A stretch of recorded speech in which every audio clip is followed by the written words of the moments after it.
Китайское правительство, обвиняемое в ассимиляции и геноциде уйгуров и других национальных меньшинств, содержащихся в лагерях Восточного Туркестана, преподносит мировому сообществу данные лагеря как школы профессиональной подготовки и реабилитационные центры.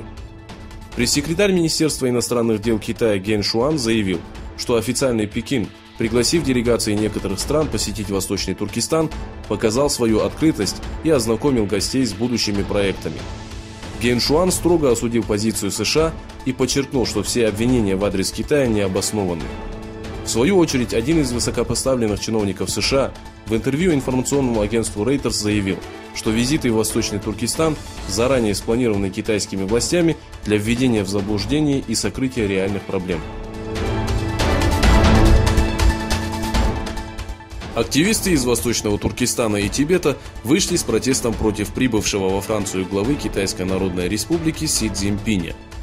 Одновременно с протестами в Нью-Йоркском университете прошла конференция, посвященная Восточному Туркестану. На конференции выступил заместитель главы Всемирного уйгурского конгресса Омар Канат. Венесуэла протестировала противоракетные комплексы С-300, завезенные из России.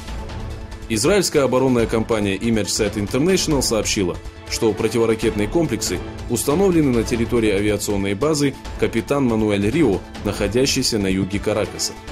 В рапорте израильской компании утверждается, что тестировка была проведена для готовности к возможному вторжению извне. Решение президента США Дональда Трампа о признании Голландского плато официальной территорией Израиля вызвало недовольство мирового сообщества. Трампа осудили главы России, Англии, Евросоюза и ряда других стран.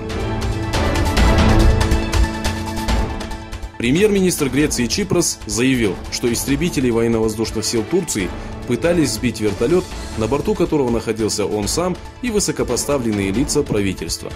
Однако турецкие источники опровергли заявление Чипроса и сообщили, что истребители турецкой армии выполняли плановый полет.